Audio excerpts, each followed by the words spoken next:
नमस्कार दोस्तों, स्वागत है आप सभी का फिर से हमारे चैनल स्टॉक मार्केट स्ट्रेटजी पे। तो आज हम जो जिन स्टॉक्स के बारे में बात करने वाले हैं वो स्मॉल कैप स्टॉक्स है। और ये स्टॉक्स को आप इस लेवल पे भी, यानी निफ्टी अभी 11,800 पे पहुंच गया है, मार्च लेवल से काफ़ी आगे बढ़ चुका है, बट फिर भी आप सोच सकते हैं इन स्टॉक्स को एक्यूमुलेट करने का। आप सोच सकते हैं for long term investment in the stocks. और काफ़ी फंडामेंटली स्ट्रॉन्ग स्टॉक्स है और एक तरह से फंड मैनेजर्स के भी रेडार पे रहते हैं ये सब स्टॉक्स। और जो म्यूचुअल फंड्स की होल्डिंग है और जो फॉरेन इंस्टीट्यूशंस की होल्डिंग है वो ये स्टॉक्स में काफ़ी अच्छी है अभी भी। और हो सकता है फ्यूचर में भी ये लोग अपनी होल्डिंग्स जो है इन स्टॉक्स में बढ़ाए। और ये जो भी स्टॉक्स हम डिस्कस करने वाले हैं वो एक तरह से तीनों ही तीन स्टॉक्स के बारे में डिस्कस करेंगे और तीनों ही अलग सेक्टर से बिलोंग करती है।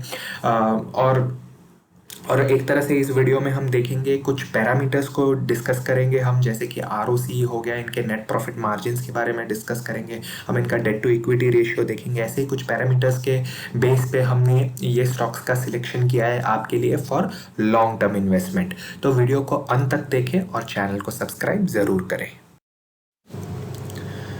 तो सबसे पहला स्मॉल कैप स्टॉक जो हम आपके लिए लेके आए हैं वो है ब्लू स्टार।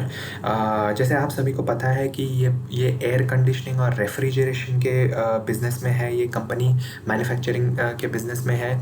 और अगर इसका स्टॉक प्राइस देखें तो 632 है, अगर 52 वीक हाई 887 है। प्राइस टू अर्निंग रेशियो देखें तो 130 है और सेक्टर का जो पी है वो 58 है। हमेशा से ही इसका पी हायर लेवल पे ही रहता है, क्योंकि देखिए अच्छी कंपनीज हमेशा ही एक्सपेंसिव वैल्यूएशंस पे ही अवेलेबल रहती है। अगर इनके पिछले 5 साल का एवरेज नेट प्रॉफिट मार्जिन के बारे में बात करें तो वो 2.89 है, जो मैं कहूँगा इतना अच्छा भी नहीं है बट बुरा भी नहीं है। अभी कोविड के चलते सभी को मार लगी है, तो वैसे देखा जाए तो एवरेज भी इनका जो पिछले 5 साल का है वो थोड़ा सा कम हो गया है।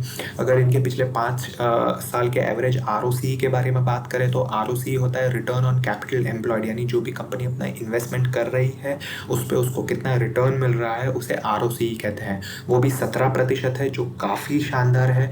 कोई भी आरओसी 12 या 15% से ज़्यादा हो तो वो अच्छा कहलाता है। अगर इनके पिछले 5 साल के average debt to equity ratio के बारे में बात करें तो 0.38 है, जो काफ़ी कंफर्टेबल है, आई थिंक हेल्दी है। अगर इनके पिछले इंटरेस्ट कवरेज रेशियो के बारे में बात करें, इंटरेस्ट कवरेज, जब हम डेट टू इक्विटी रेशियो के बारे में बात करें तो इंटरेस्ट कवरेज रेशियो भी इम्पॉर्टेंट एक पैरामीटर हो जाता है, क्योंकि जो भी उनका डेट है उस पर उनको जो इंटरेस्ट लगता है उसको कितना जल्दी वो लोग पे कर रहे हैं वो एक ये पैरामीटर दिखाता है। तो वो भी 8% है, which from my point of view is quite healthy, comfortable. अगर इनके प्रमोटर होल्डिंग के बारे में बात करें एज ऑन मार्च 20 तो 38.76% है, जो पिछले साल से देर इज़ नो चेंज। अगर फॉरेन इंस्टीट्यूशंस की बात करें तो 8.8% है और प्रीवियस ईयर में जो था वो 7.52 था। तो यहाँ पे आप देख सकते हैं करीब करीब 1% फॉरेन इंस्टीट्यूशंस ने अपनी होल्डिंग बढ़ाई है। अगर म्यूचुअल फंड्स की बात करें तो यहाँ पे 21% है ऑलमोस्ट, जो प्रीवियस ईयर में 21.62 था। तो as such there is no major change. तो एक तरह से स्टॉक फंडामेंटली काफ़ी बढ़िया है। और इंडिया जैसी कंट्री में जहाँ एक तरह से गर्मी काफ़ी ज़्यादा रहती है, वैसे देश में एसी की जो रिक्वायरमेंट है, जो डिमांड है, वो एक तरह से कभी कम नहीं होगी। आने वाले सालों में बढ़ने ही वाला है एसी का रिक्वायरमेंट। तो लॉन्ग टर्म में आप सोच सकते हैं इस स्टॉक को एक्यूमुलेट करना। आप बाय ऑन डिप्स भी कर सकते हैं इस स्टॉक को। तो चलिए अभी हमारा दूसरा स्मॉल कैप स्टॉक हम देख लेते हैं।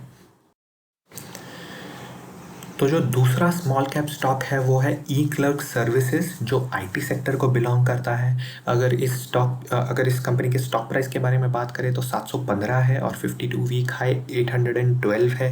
अगर इस स्टॉक के प्राइस टू अर्निंग रेशियो के बारे में बात करें तो 11.31 है और सेक्टर पी इज़ 23। तो आप देख सकते हैं अभी भी काफ़ी सेक्टर के कंपेरिजन में काफ़ी कम वैल्यूएशंस पे अवेलेबल है। अगर इनके पिछले 5 साल के एवरेज नेट प्रॉफिट मार्जिन के बारे में बात करें तो वो भी काफ़ी शानदार शानदार तरीके से इन लोगों ने सस्टेन किए हैं, मेंटेन किए हैं।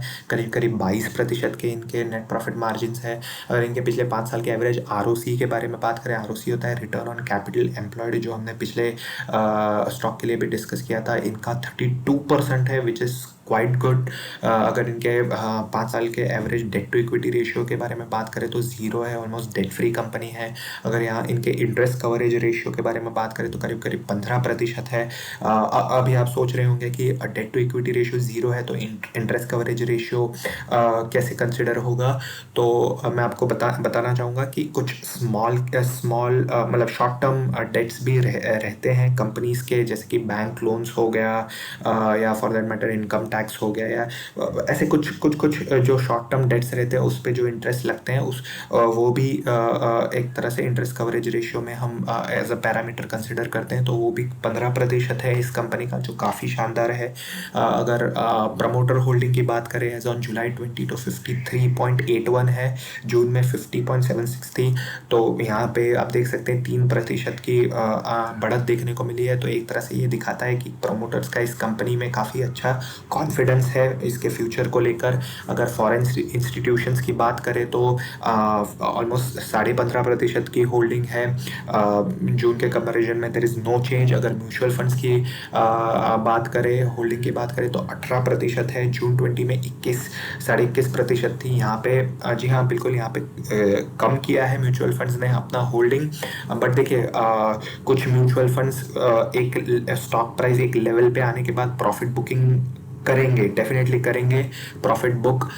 बट मेरे हिसाब से जो पूरा का पूरा आईटी सेक्टर है वो बूमिंग है। अभी कोविड के चलते जो एक सेक्टर को काफ़ी बेनिफिट हुआ है तो वो आईटी सेक्टर है, क्योंकि जो भी इनके जो एडिशनल एक्सपेंसेस है, जैसे ऑफिस रेंट हो गया या जो भी इनका ऑफिसेज है उसका अभी कुछ ऑपरेशनल या मेंटेनेंस इनका एक्सपेंसेस कुछ भी नहीं है। हर एक बंदा वर्क फ्रॉम होम कर रहा है। अभी जो इनके कम्यूटिंग का खर्चा है वो भी अभी कुछ भी नहीं है। तो एक तरह से आप देख सकते हैं इनके एक्सपेंसेस जो ये क्वार्टर में आप देखेंगे इनका रिजल्ट, तो जो इनके नेट प्रॉफिट मार्जिन रहेंगे वो काफ़ी शानदार रहेंगे, क्योंकि इनके एक्सपेंसेस कुछ भी ज़्यादा नहीं रहेंगे, एडिशनल नहीं रहेंगे। तो ये भी आप अपने ये भी एक वन ऑफ द स्टॉक है जो आप अपने रडार पे रख सकते हैं। वैल्यूएशन वाइज भी अभी काफ़ी अच्छे वैल्यूएशंस पे अवेलेबल है। तो चलिए अब हम डिस्कस कर लेते हैं थर्ड स्मॉल कैप स्टॉक के बारे में। तो जो तीसरा स्मॉल कैप स्टॉक हम आपके लिए लेके आए हैं वो ISGC हेवी इंजीनियरिंग लिमिटेड। जी हाँ, जो इंजीनियरिंग सेक्टर को बिलोंग करता है। अगर इस स्टॉक का इस कंपनी का स्टॉक प्राइस देखें तो 252 है, और 52 वीक हाई देखें तो 442 है।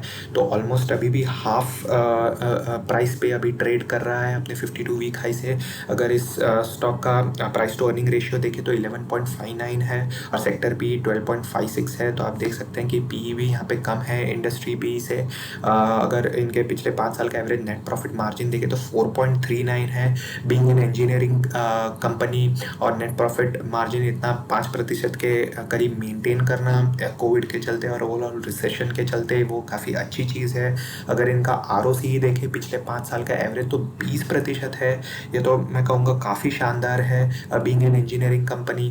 और अगर इनका डेट टू इक्विटी रेशियो देखें तो 0.16 है, which is quite healthy and comfortable. अगर इंटरेस्ट कवरेज रेशियो देखें तो 4.56, मैं यहाँ कहूँगा इंटरेस्ट कवरेज रेशियो हल्का सा कम है। बट जैसे कि देख सकते हैं डेट इतना ज़्यादा नहीं है, तो इंटरेस्ट कवरेज रेशियो अगर कम हो तो भी एक तरह से कंफर्टेबल सिचुएशन है कंपनी के लिए। अगर इनके प्रमोटर होल्डिंग के बारे में बात करें ऑन जून 22 62.39 है, विच इज़ क्वाइट गुड। और अगर फॉरेन इंस्टीट्यूशंस के बारे में बात करें तो 1.53% है। मार्च 20 में आप देख सकते हैं 1.58% था। म्यूचुअल फंड्स की होल्डिंग देखें एज ऑन जून 20 तो 10.36% है। There is no change compare to March 20। तो आप देख सकते हैं कि जो म्यूचुअल फंड्स है और जो फॉरेन इंस्टीट्यूशंस है ये इन सब बड़े बड़े फंड्स ने भी अपनी एक तरह से जो कॉन्फिडेंस बना के रखा है इस कंपनी में। जो मार्च 20 में जो क्रैश आया था मार्केट में, उस क्रैश में भी आप देख सकते हैं म्यूचुअल फंड्स ने एक भी शेयर अपना सेल नहीं किया है इस कंपनी में। तो ये दिखाता है कि ये जो ये जो कंपनी है वो फंडामेंटली काफ़ी स्ट्रॉन्ग है। बेसिकली ये इंफ्रास्ट्रक्चर रिलेटेड कंपनी है, तो जब भी थोड़ी सी जीडीपी में आप देखेंगे थोड़ी अपटिक लगेगी, तब ये कंपनी भी काफ़ी अच्छा करेगी, स्टॉक प्राइस भी काफ़ी अच्छा करेगा।